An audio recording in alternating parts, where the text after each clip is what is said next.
Good morning and welcome to path of evolution. આપણે બહુ મોટા એક સિદ્ધાંતની થોડીક ક્લેરિટી કરી લઈએ અહીંયા. એનો બેઝ છે એકાત્મ ભાવ. એકાત્મ ભાવ.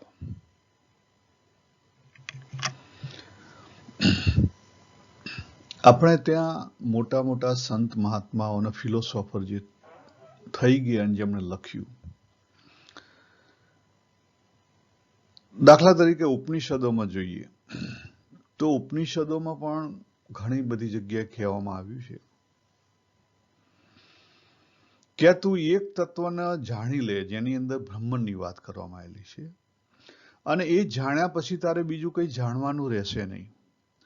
એકને જાણ્યું એટલે બધું જાણી ગયું અને સર્વજ્ઞાતા તું થઈ ગયો, પછી બીજું કંઈ જાણવાનું રહેશે નહીં.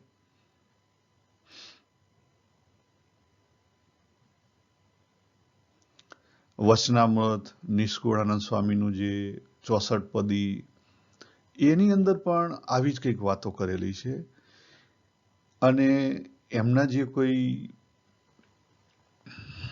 ફિલોસોફરો છે એ પણ આવી જ વાતો કરે છે કે જે અક્ષર તત્વ છે એને ઓળખ્યા પછી બીજું કંઈ ઓળખવાનું રહેતું નથી. બ્રહ્મન તત્વ ઓળખ્યા પછી બીજું કંઈ ઓળખવાનું રહેતું નથી. ઉપનિષદ બ્રહ્મન શબ્દ વાપર્યો છે, અને બીજી કેટલીક જગ્યાએ આત્મા અને પરમાત્મા શબ્દ પણ વપરાયા છે. ટૂંકમાં જોવામાં આવે તો આ બધી જે રમત છે એ એક તત્વના આધારે ઉભેલી છે. તત્વ એક જ છે અને એમાંથી પછી 5 તત્વો આપણે ઊભા કર્યા. બરાબર? કે પહેલી મૂવમેન્ટ થઈ એમાં પુરુષ પ્રકૃતિ આવ્યા, બીજી મૂવમેન્ટ થઈ પુરુષ અને પ્રકૃતિની, એમાંથી આખું જગત બન્યું, અને જગતમાં પછી કયા? ઈશ્વર, અને જગતની અંદર જીવ.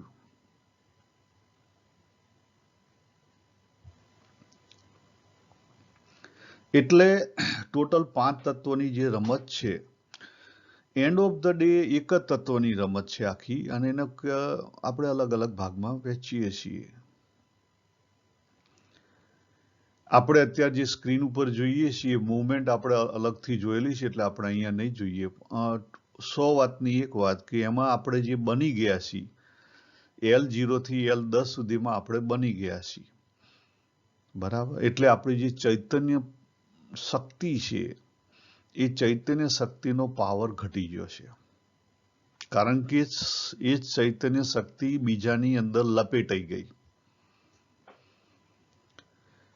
ત્યાંથી પાછું જવું હોય તો એ ચૈતન્ય શક્તિ છે એને છૂટી કરી દેવી પડે.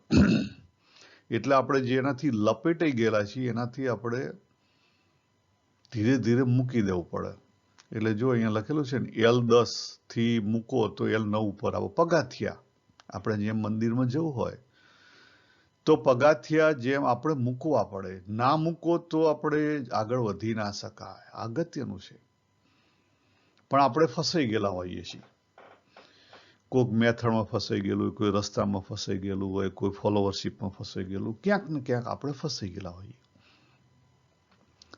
આ એકાત્માની વાત ભગવદ્ ગીતામાં છે. હા, ભગવદ્ ગીતામાં પણ ઘણી જગ્યાએ છે, ઘણી બધી જગ્યાએ છે. હું તમને થોડાક ઉદાહરણ આપું.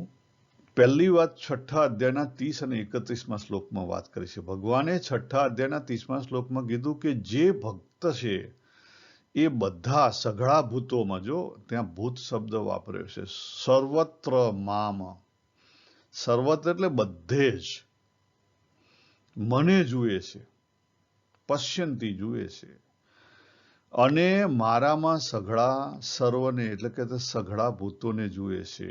જેમ અર્જુનજીએ જોયા હતા ભગવાનને, અર્જુનજીને જે વિરાટ સ્વરૂપ બતાવ્યું એમાં બધી આખું જગત બતાવ્યું ને ભગવાન, એ રીતે જુએ છે. પણ એ રીતે જોવાનું થાય કેવી રીતે? પાછો ભગવાને જવાબ આપ્યો 31માં શ્લોકમાં કે જે મારામાં એકત્વ ભાવથી સ્થિર થઈ ગયો છે અને સર્વભૂતોમાં રહેલું જે મારું તત્વ છે, એક તત્વ, એકની ઉપર જાય છે, ભજન કરે છે, એ સર્વ રીતે વર્તતો હોવા છતાં, જો કેવી રીતે સર્વથા, સર્વ રીતે વર્તે છે છતાં પણ એ મારામાં વર્તી રહ્યો છે. વિચાર કરો. એટલે એવું નથી કે તમે માતાજીને માનતા હો તમે માતાજીને ના માનો, માતાજીને માનો, પણ તત્વરૂપી એક તત્વ છે એમ માનો તો તમારો ઉકેલ આવે, નહીં તો ના આવે. પણ પહેલી વસ્તુ કે એ તત્વરૂપ એક તત્વ છે એનો ખરાઈ કેવી રીતે કરવી, કારણ કે ખરાઈ કર્યા વગર તો આપણે માની ના શકીએ. ખરાઈ કરવી પડે. ખરાઈ કર્યા વગર આપણે માની ના શકીએ. એની પણ અલગ અલગ મેથડ ભગવાને ભગવદ્ ગીતામાં બતાવી છે. 2 અધ્યાયનો 28મો શ્લોક. ખરાઈ કરવી હોય તો 2 અધ્યાયનો 28 શ્લોક પહેલો જ, બરાબર, શરૂઆતમાં પોતાની ઉપર જ એપ્લાય કરવાનો. પોતાનું જેટલું જીવન જીવ્યા છો એની ઉપર જ જે વ્યક્ત ન વ્યક્તને તમે ઓળખી કાઢો તો તમારો ઉકેલ આવી જાય.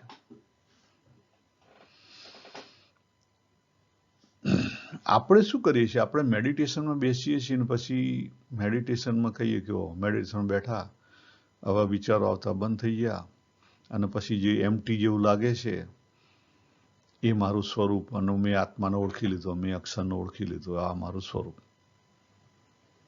ના ના ના, એમ નથી. કારણ કે એની વેલ્યુ કરવી પડે. એની વેલ્યુ શામાં કરવી પડે? વેલ્યુ જીવન જીવવામાં કરવી પડે. અને જ્યાં સુધી જીવન જીવવામાં એની વેલ્યુ કરો તો જીવનમાં જે કોઈ પ્રસંગ છે એમાં તમને સમત્વ રહેશે. પહેલો પ્રશ્ન. ઓકે, સમત્વ રહેશે તો પછી જે કોઈ પરિસ્થિતિ છે પૂરી થયા પછી તમને સંતોષ છે, શાંતિ છે, પૂર્ણતા આવે છે? બીજો પ્રશ્ન. પછી પરિસ્થિતિ ગમે તે હોય. જો નરસિંહ મહેતાની પરિસ્થિતિ આવી, એમના પત્ની ધામમાં ગયા તો એમને બધા ક્રિયાકર્મ કર્યા, એમને દુઃખ તો હતું જ.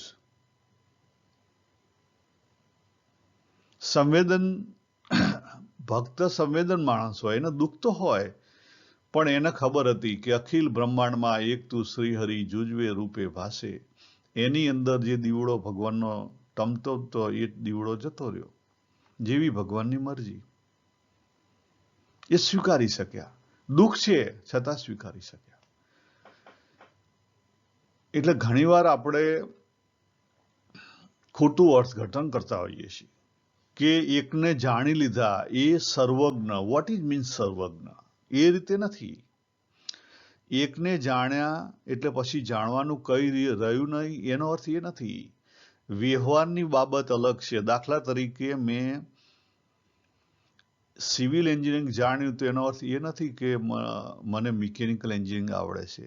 અથવા કોઈક જ્ઞાની પુરુષ છે જેને આત્માને ઓળખી લીધો, આત્માને ઓળખ્યા વિના રે, બરાબર, જેને આત્માને ઓળખી લીધો, એનો અર્થ એ નથી કે પછી એને ચાઇનીઝ લેંગ્વેજ આવડે, મેન્ડરીન આવડે, બરાબર, કે કોઈ બીજી કોઈ લેંગ્વેજ હોય એ ના આવડે.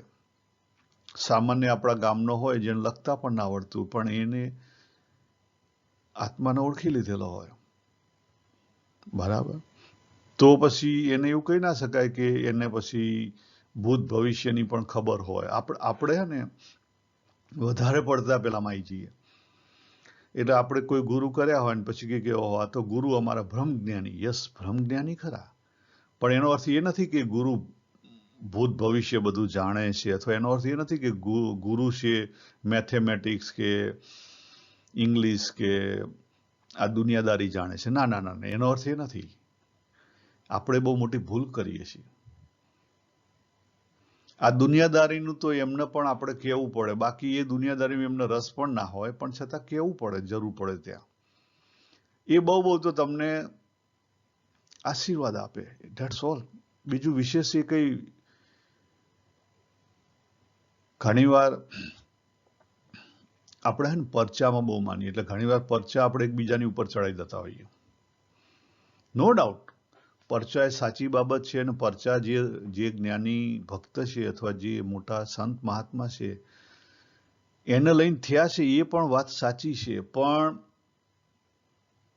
એ કરનાર કોઈક બીજું તત્વ છે. કારણ કે જ્ઞાની ભક્ત જ્યારે કોસ્મિકની અંદર હોય ત્યારે એ કોસ્મિક એની જવાબદારી લે. નિયતિ એની જવાબદારી લે, જ્ઞાની ભક્ત નહીં. નિયતિ એટલે ભગવાન એની જવાબદારી લે એન્ડ ઓફ ધ ડે.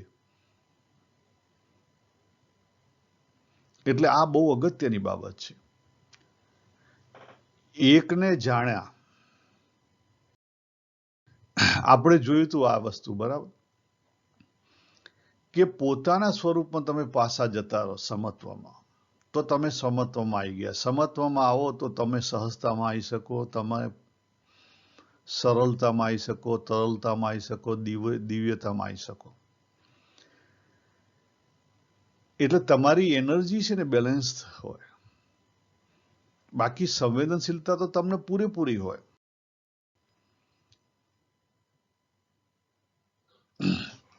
ભગવાને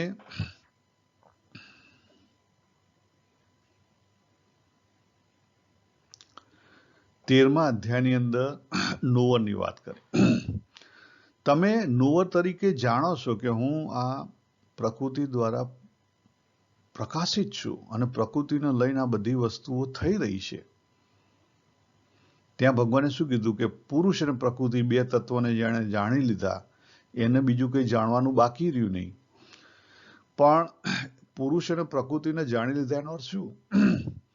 એનો અર્થ એક જ કે એ જે પ્રમાણે વર્તી રહ્યા છે ક્ષેત્રજ્ઞ તરીકે, એ જાણી લીધું, પોતાના અનુભવમાંથી જાણી લીધું.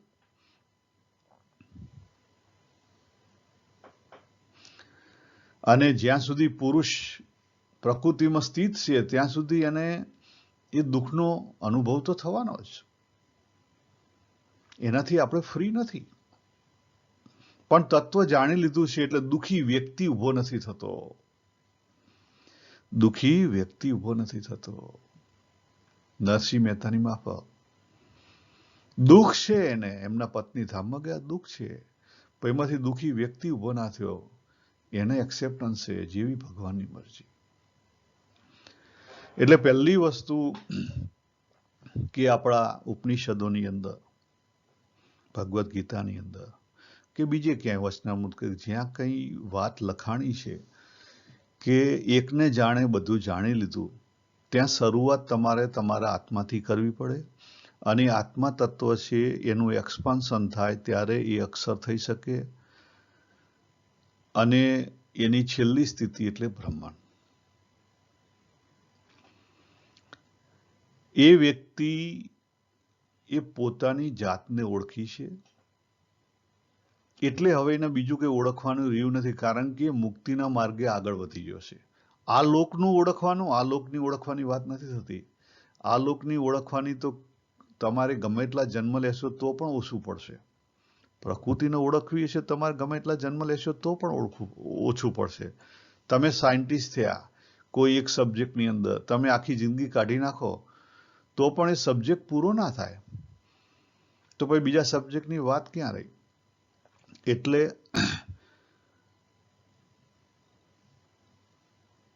આ બહુ જ અગત્યની બાબત છે, ક્લેરિટી. હવે એ તત્વ આપણાથી પકડાય કેવી રીતે? એ પણ વ્યક્ત અવ્યક્તની જે ગેમો જે ભગવાને બતાવી છે, વ્યક્ત અવ્યક્તની ગેમ છે. પછી આ નોવનની ગેમ છે 13મા અધ્યાયમાં. વ્યક્ત અવ્યક્તની ગેમ ક્યાં બતાવી છે? ભગવાને 9મા અધ્યાય બતાવી છે, બરાબર. બીજી ક્યાં બતાવી છે? બીજા અધ્યાયનો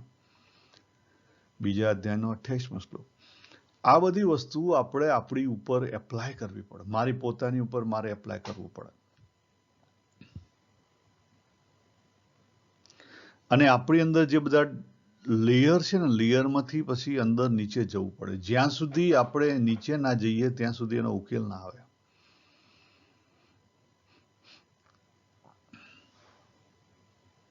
જ્યાં સુધી આપણે નીચે ના જઈએ ત્યાં સુધી આપણો ઉકેલ આવે નહીં. એટલે બહુ જ અગત્યની બાબત. યસ, એકને જાણ્યા પછી બીજું જાણવાનું રહ્યું નહીં. એટલે એનો અર્થ એક જ છે કે હવે એ મુક્તિના માર્ગે આગળ વધી ગયો. હવે આ લોકનું જાણે કે ના જાણે એમાં કોઈ મોટો ફેર પડવાનો નથી. બીજી વસ્તુ અગત્યની છે કે જો આ વ્યક્ત અવ્યક્તનો ખેલ આપણે ઓળખી શકીએ, સમજી શકીએ, અને આપણી પોતાની જાત ઉપર એને એપ્લાય કરી શકીએ તો આપણે સહેલાઈથી એની અંદરથી નીકળી શકીએ. આપણે સહેલાઈથી આજે આપણા મનના માનેલા બધા જે ધર્મ લઈને બેઠેલા છીએ ને એમાંથી આપણે બહાર નીકળી શકીએ, બહાર જોઈ શકીએ.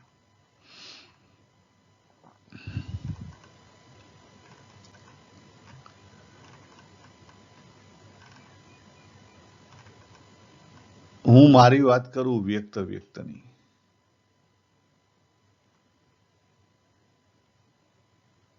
તો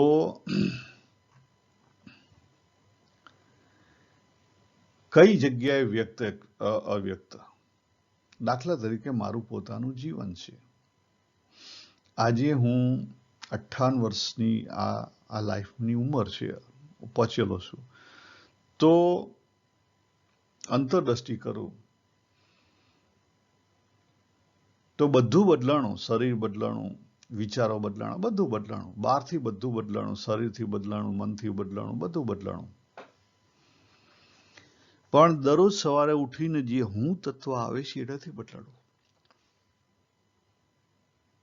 જે હું તત્વ આવે છે એ નથી બદલાણું.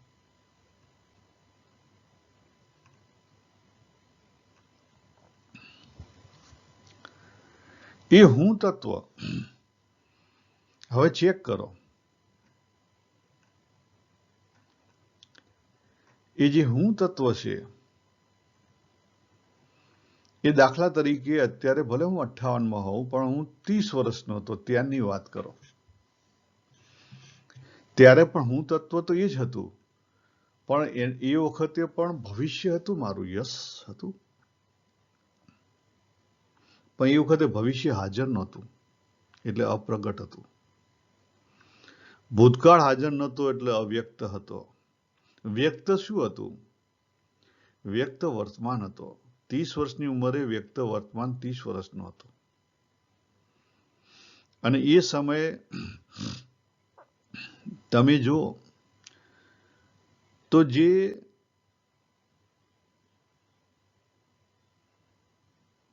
શું નહોતું, તો દાખલા તરીકે એજની રીતે જુઓ તો અત્યારે જે દેખાવ ઉપર જુઓ તો કે ભાઈ વાળ સફેદ થઈ ગયેલા છે, એ વખતે નહોતા.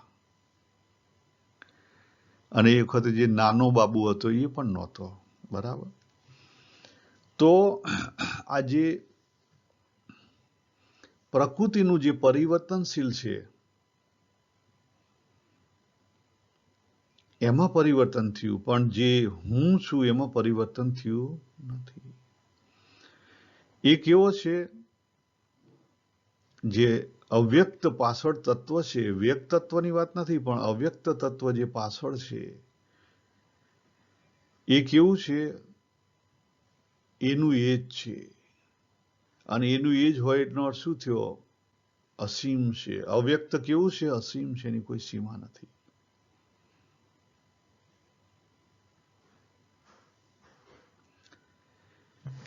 હવે આ જ વસ્તુને તમે એક જન્મથી બીજા જન્મમાં લગાવો અને ત્રીજા જન્મમાં લગાવો તો એનો શું થયો?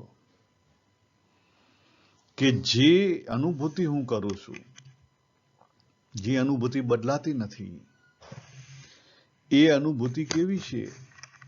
એક જ છે, એક જ તત્વ છે. મારી અંદર એક જ છે. મારા આગલા જન્મ પણ એ જ હોવી જોઈએ. બીજી ક્યાંથી આવે? આ જન્મમાં બીજી નથી આવી તો આગલા જન્મમાં ક્યાંથી આવે? એટલે હું અંદર જોઉં તો ખબર પડે કે એ અવ્યક્ત છે, એની ખબર પડે. હવે આ જ વસ્તુ બીજાનામાં અપનાવો. જો મારામાં વસ્તુ છે, બીજાનામાં જ હશે. એટલે પહેલી વસ્તુ આપણે અંદર જવું પડે, અંદર થઈને પછી બહાર નીકળવું પડે. તો પછી જે ભગવાને વાત કરી 6ઠ્ઠા અધ્યાયની અંદર કે દરેકની અંદર પછી એ તત્વની ઓળખાય, પણ પહેલી વસ્તુ પોતાનામાં ઓળખવું પડે. અને જ્યાં સુધી એની ખરાઈ ના થાય ત્યાં સુધી કઈ ઉકેલ આવે નહીં. એના મહત્વ ના અપાય ત્યાં સુધી એનો કોઈ ઉકેલ આવે નહીં.